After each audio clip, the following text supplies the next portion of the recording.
Oi, pessoal, tudo bem com vocês? Eu finalmente criei coragem para aparecer aqui e fazer um vlog de leituras. Aí, esse vlog vai ser um pouquinho diferente, vai ter spoilers. Então, se você ainda não leu os livros, recomendo que leia primeiro, depois passe aqui, tá bom? E meu nome é Letícia, eu sou a voz por trás do canal.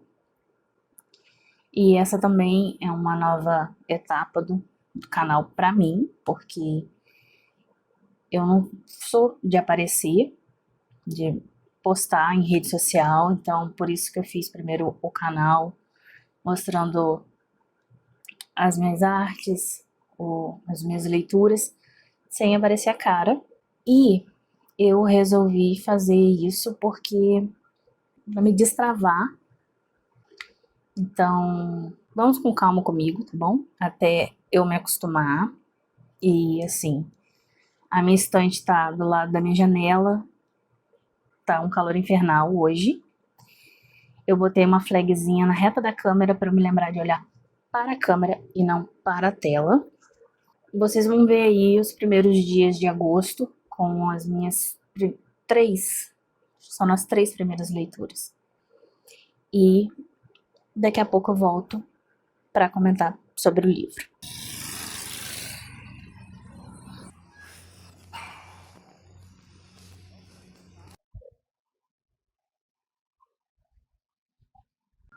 Então, gente, nesse livro Amar e Reformar, o Julian e a Dália, eles me ganharam, então tinha muita interação em espanhol e eu gostei muito. Eu tava achando engraçado que de todas as frases que tinham ali, que tinha a tradução embaixo, só teve uma que eu não sabia o que que era, que eu imaginei o que que fosse, mas eu não tinha certeza de qual palavrão seria. E foi divertido depois dos 10%, porque a autora, ela acho que ela escreveu eles muito infantis, entende? Tem ali uma implicância entre eles, um histórico desde a infância e algo que aconteceu entre eles na faculdade. Eles têm um histórico de pegadinhas que eles fazem entre eles, só que tudo tem um limite, né? Convenhamos. E muitos diálogos até ali os 10% pareciam briga de criança que tinha 5, 7 anos de idade.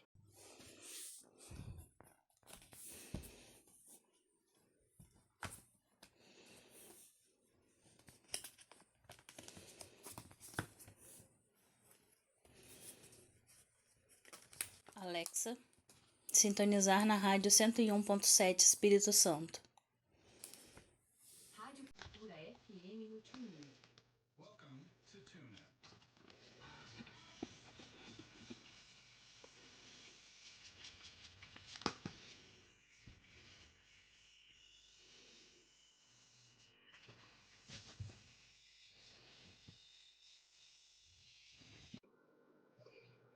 E a autora teimou naquilo por muito tempo.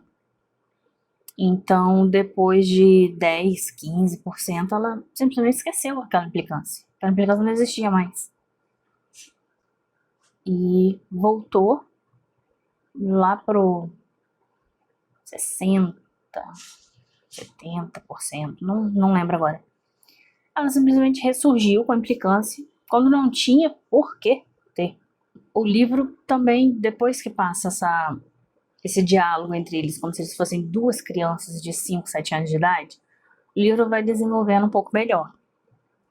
E é engraçado como as famílias, as mães mexicanas que querem que eles se casem de qualquer forma, porque as famílias cresceram unidas, as mães eram amigas da adolescência, infância também, então esperavam isso dos filhos, que os filhos ficassem juntos, então tem muita parte engraçada com as mães deles, que elas, qualquer coisinha para elas já querem preparar o casamento dos dois, e ver os dois tentando driblar as mães, tanto a mãe dela quanto a mãe dele. E tem a parte engraçada sobre das mães orando e o Julian, ele tá nem aí pra religião. Só que ele esconde isso, entendeu? Por causa da mãe dele, como se ele tivesse nem aí para festas religiosas, para momentos religiosos, como por exemplo o Natal, a mãe dele pira, entendeu? E é divertido ver essas partes de e ver também é o segundo livro que eu leio com um tema, porque tem uma questão com a Dália sobre ter filhos, né? Ela tem uma condição genética. No livro não diz qual é a condição genética, mas que essa condição, se ela vier a ter filhos, os filhos vão sofrer com essa condição. E ela sai de um relacionamento tóxico que o noivo simplesmente termina com ela, um relacionamento de 7 anos, 10 anos, não tô lembrando agora, já tem tempinho que eu li o livro, né? Eles terminam bruscamente e como ela tinha laços, como ela tinha laços de trabalho com esse noivo, ela fica meio desamparada, né? Para não falar completamente. Então ela volta para a cidade depois de um tempo e ela ainda tá depressiva com essa coisa porque ela queria muito ser mãe, muito mesmo. Então, quando ela descobre isso, ela não quer botar um filho no mundo para ele sofrer. E o Julian é um homem que não quer ter filhos, porque ele é um filho nascido de sofrimento. Na cabeça dele é assim. Porque os pais sofreram muito, porque tinha problema de fertilidade, então tinha que estar fazendo tratamento. Depois de muitos anos que eles conseguiram ter, né, o Julian, então ele viu a mãe sofrendo, depois dele também tentando ter outros filhos e não conseguindo. Então ele não queria aquilo para ele, ele não tinha relacionamentos fixos e não dava tempo, né, da parceira, de ter uma parceira a ponto de conversar sobre esse assunto. Vou ler um pouquinho pelo tablet, já que eu tô com um pouco de sono. E quando chega a Dália com essa situação, eles conversam. Ela entende que eles podem ter filhos adotivos. Então você vê essa relação deles crescendo e é muito gostoso. E também outros personagens que já imagino que seja para os próximos livros. Agora, não vou falar mais do que isso também para não contar o livro todo, né? Spoiler é uma coisa, contar o livro todo é outra. Depois eu li, depois daquele verão, que eu esperava mais, bem mais. O livro, ele é contado entre presente e passado, e eu vou ficar na mão para poder lembrar o nome dos personagens. Eu não entendi a protagonista, que se chama Persephone, e ela simplesmente prefere ser chamada de Perse. Não tão bonito, que deveria ser chamado por inteiro, não em forma de apelido, mas tudo bem. E tem os irmãos Charlie e Sam. Sam, tanto faz. Essa é Sam, né? Sam é quando é mulher. Eles se conhecem na adolescência. Já falei o nome dos dois, tá ótimo. Eles se conhecem no fim da adolescência, iniciando a puberdade. No início eu fiquei um pouco confusa, porque eu achei que ela estava sendo amiga do Charlie, depois que eu vi que era do Sam. Eu me perdi ali nas narrativas do nome, na primeira momento. Depois, a narrativa até que é boa, fluida, só que a história não funcionou muito para mim. Primeiro porque eu já tô saturada dessa coisa de presente passado, vai e volta, não conclui o que está sendo explicado e corta para sei lá quantos anos na frente ou quantos anos atrás. Isso tá bem cansado já, acho que esse pessoal poderia parar de fazer esse tipo de narrativa. Os pais da Percy compram uma casa de campo em frente a um rio, e do outro lado do rio tem esses irmãos que moram lá com a mãe viúva. Eles iniciam uma amizade porque a Percy não conhece ninguém, ela teve um problema, sofreu bullying na escola dela, na escola de riquinhos dela, porque ela andava com a turma das populares, as patricinhas, e ela tem um costume, que é... ela gosta de filmes de terror. Quanto mais pesado, mais ela gosta. E então essas amigas foram com ela para assistir o filme que ela gosta. E ela iniciou por um filme que eu não vou lembrar o nome aqui, que eu também nunca assisti, porque terror não é minha praia. Nem para leitura, nem para filme, para nada. O vizinho começou a fazer barulho. Espero que o microfone não capte. E que o ventilador não atrapalhe vocês, tá bom? Então, onde eu tava falando? Isso. Então ela assiste esse filme com essas amigas e a mais popular do colégio faz xixi nas calças. E então, por isso, por assistir um filme de terror tão forte que a coleguinha fez xixi nas calças, essa coleguinha que fez xixi nas calças tomou birra e passou a evitá-la no colégio, a excluir ela, porque achou que ela era uma esquisita por gostar desse tipo de filme. Então, ela ficou reclusa antes das férias de verão, porque como ela foi excluída pelo grupinho popular, ninguém se aproximava dela. E os pais compram essa casa de verão, né, de veraneio, para eles passarem as férias. E ela conhece esses dois irmãos e vai mostrando aos poucos como foi evoluindo a amizade entre eles, como eles foram se conhecendo, vai fazendo a passagem de ano, claro, intercalando com o presente. E no presente, a Percy é avisada pelo Charlie que a Sui, a mãe dos meninos, morreu. E ela não volta a esse lugar há uns 10 anos. 12. Acho que é 12. 12 anos que ela não volta.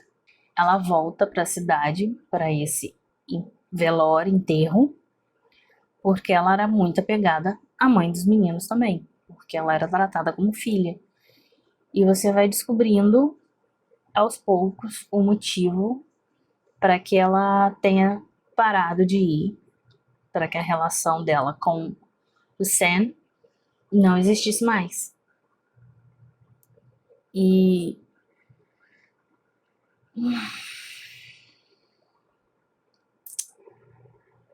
literalmente não é para mim esse livro. Quando eu vi para onde estava caminhando, que passava mais tempo contando a juventude deles do que a atual, que é com 30 a mais.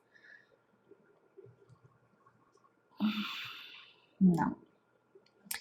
É um livro que, se eu soubesse que era isso, que era mais contado no passado do que no presente, eu provavelmente nem teria comprado esse livro. Não é porque o livro seja ruim, é só porque o livro não é pra mim, entendeu? Não é para o meu estado mental e corporal. É um drama adolescente mesmo, apesar de ter essa parte deles mais velhos, do velório da Sui. É um livro que é realmente um livro adolescente. Tem ali até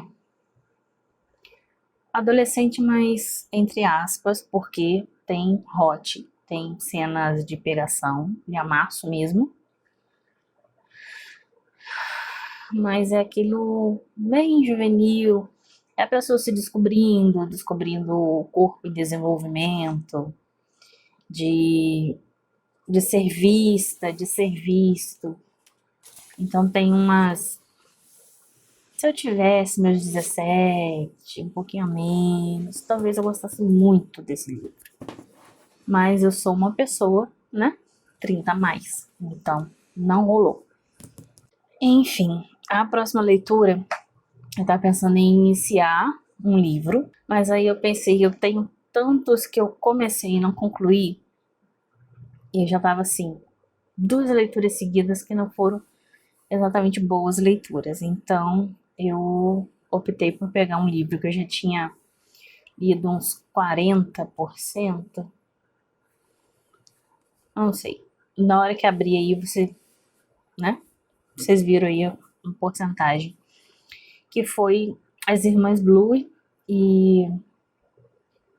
Gente, é sempre algo bom que falam do livro. E ele também não funcionou comigo. Foi difícil, foi triste, mas não funcionou comigo. As irmãs são bem problemáticas, principalmente a Avery e a Luke. Eu não consegui me apegar a elas, me afeiçoar a elas, a narrativa delas.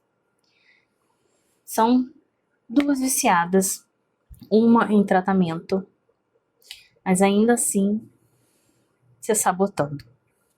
E a outra que finge que não é, que se nega a ver que é uma viciada. E todas 2 estão com a vida perfeita e estragam.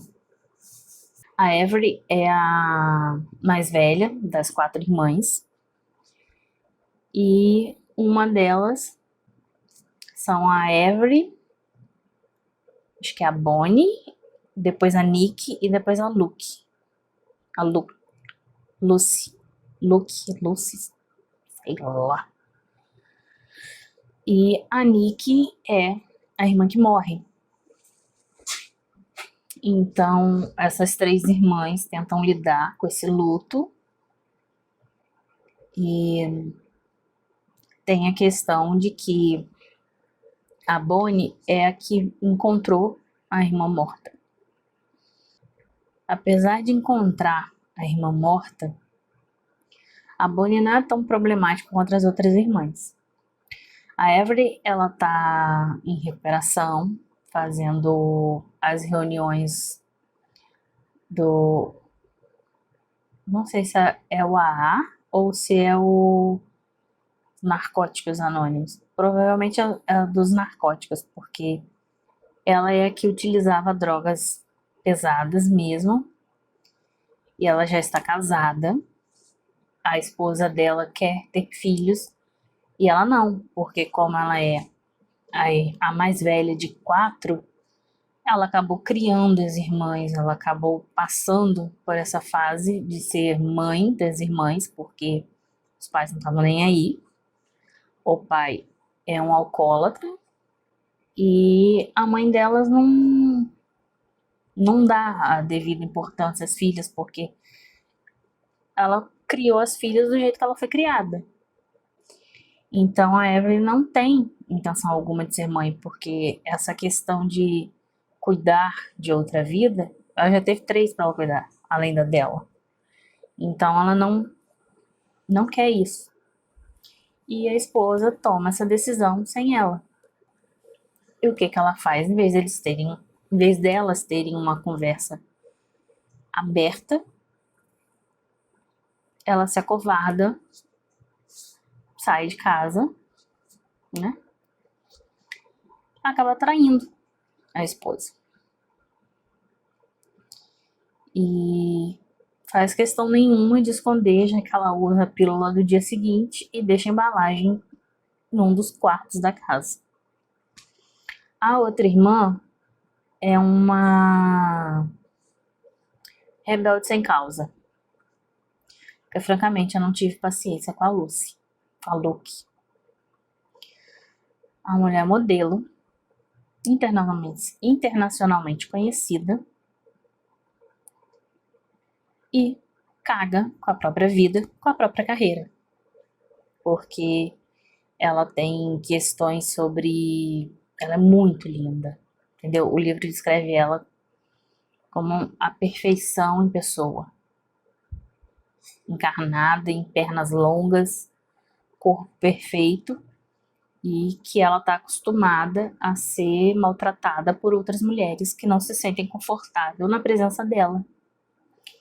Então ela resolve que, para fugir disso, vamos encher a cara de bebida, vamos botar uma fileira de pó e mandar ver. É assim que ela resolve as coisas da vida dela. Eu não gostei de nenhuma das duas. O livro só conseguiu me cativar um pouco quando a narrativa ia pro ponto de vista da Bonnie. Ela é uma boxeadora e no auge do treino dela, na cabeça dela, ela se descuidou dos cuidados da irmã. A Nick sofria com endometriose, espero ter falado o nome certo. Então, desde que ela começou a menstruar, eram dores muito fortes, ela desmaiava, eram hemorragias intensas, e a mãe e as irmãs faziam pouco caso. E você vê ela preferindo continuar sentindo essa dor porque ela quer ser mãe. E para resolver essa dor dela, ela vai ter que tirar o útero. E ela não quer isso. Ai, meu Deus do céu. Vizinho ligou o som. Vou ter que ser rápida aqui agora. Então a gente acompanha. Vou ter que ligar o diminuidor de ruído. Espero que o som não bagunce depois disso, tá? Eu vou até botar um pouquinho preso no meu cabelo.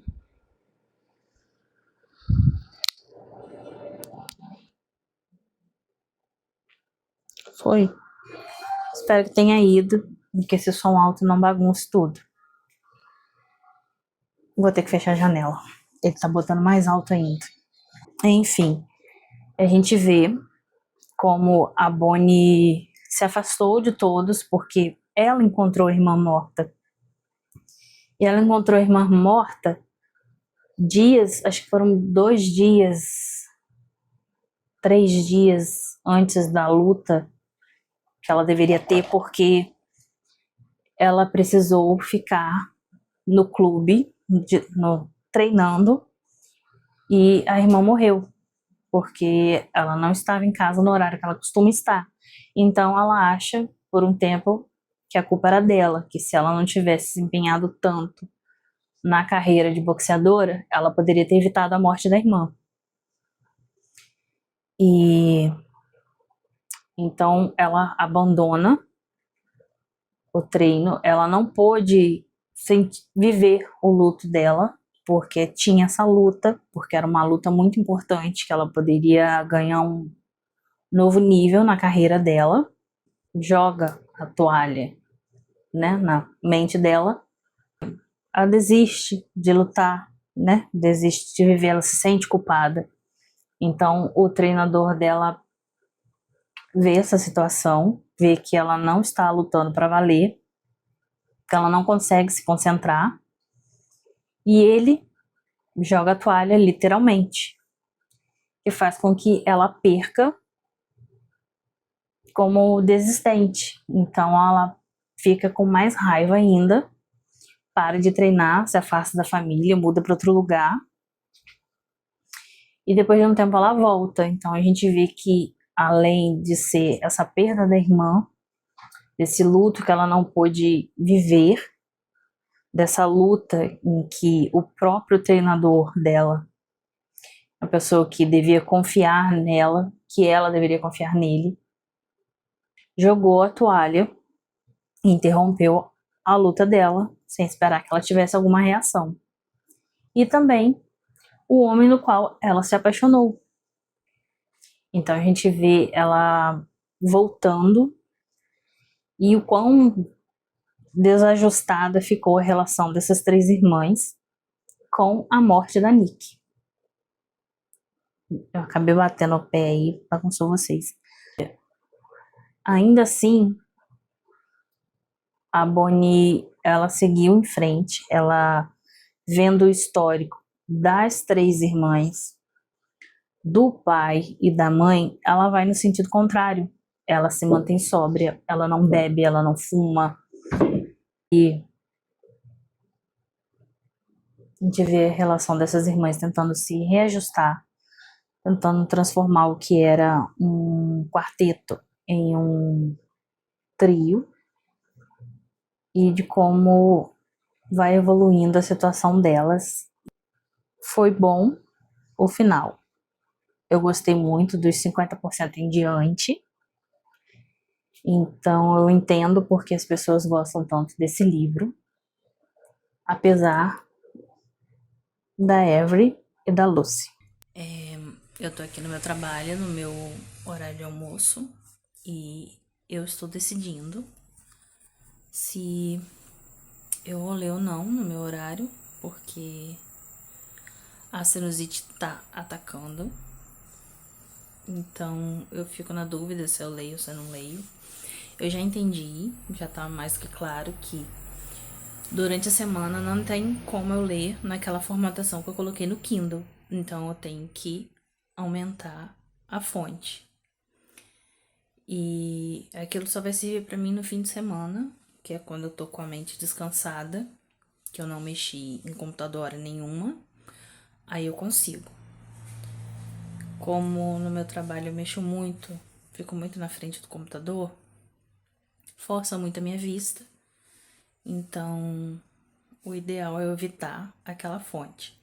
Mas eu já percebi que sim, colocando ela tão pequena assim, eu consigo ler mais rápido, porque obviamente fica mais texto, sem precisar ficar pulando. Então eu vou fazer isso no fim de semana, que aí no fim de semana eu acordo, faço as minhas coisas lá, faxino a casa e depois eu só sento e leio. Então é isso que eu vou fazer, deixar essa formatação para o fim de semana. Essas foram as minhas leituras do vlog. Comenta aí se vocês já leram algum desses livros, o que acharam deles e se ficou bom o formato que eu fiz, tá? Me deem dicas, porque é a primeira vez de tudo. Então, segue o canal, deixa seu like. Muito obrigada por ter assistido. Compartilha e tchau!